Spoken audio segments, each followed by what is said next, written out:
नमस्कार, मैं हूं तोरल और आप देख रहे तत्काल न्यूज लाइव। सुप्रीम कोर्ट ने शुक्रवार को कहा कि निलंबित भाजपा नेता नुपुर शर्मा, जिनकी पैगंबर मोहम्मद पर टिप्पणियों ने खाड़ी देशों में भारी गुस्सा पैदा किया और देश में विरोध प्रदर्शन को जन्म दिया, को पूरे देश से माफी मांगनी चाहिए। सुप्रीम कोर्ट ने यह भी कहा कि देश में जो हो रहा है उसके लिए वे अकेले ही जिम्मेवार है। न्यायमूर्ति सूर्यकांत ने कहा, हमने इस पर बहस देखी कि उसे कैसे उकसाया गया, लेकिन जिस तरह से उसने यह सब कहा और बाद में कहा कि वह एक वकील है, यह शर्मनाक है। उन्हें पूरे देश से माफी मांगनी चाहिए। सुप्रीम कोर्ट नुपुर शर्मा की उस याचिका पर प्रतिक्रिया दे रहा था जिसमें उन्होंने एक मांग की थी कि उनके खिलाफ दर्ज सभी एफआईआर को दिल्ली स्थलांतरित कर दी जाए। कोर्ट ने शर्मा की याचिका पर सुनवाई करने से इनकार कर दिया, जिसके बाद उनके वकील को यह याचिका वापस लेनी पड़ी। सुनवाई के दौरान नुपुर शर्मा के वकील ने कहा कि उन्हें धमकियों का सामना करना पड़ रहा है। जस्टिस सूर्यकांत ने कहा, उन्हें धमकियों का सामना करना पड़ता है या वह सुरक्षित के लिए खतरा बन गई है।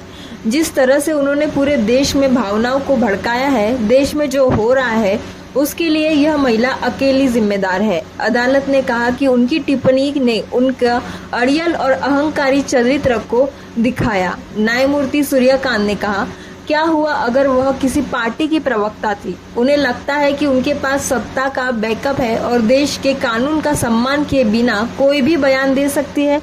शर्मा के वकील ने जवाब दिया कि उन्होंने टीवी पर बहस के दौरान केवल एंकर के एक सवाल का जवाब दिया था।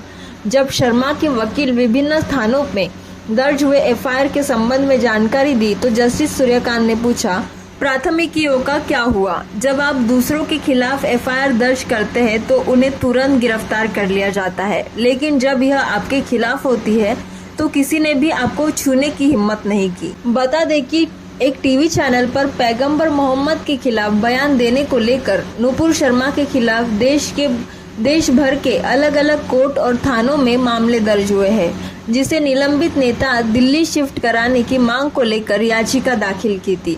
इसी याचिका पर सुनवाई करते हुए जस्टिस सूर्यकांत ने पूर्व बीजेपी नेता पर कई तीखी टिप्पणियां की और उन्हें देश में हो रही हिंसात्मक घटनाओं का जिम्मेदार बताते हुए माफी मांगने को कहा।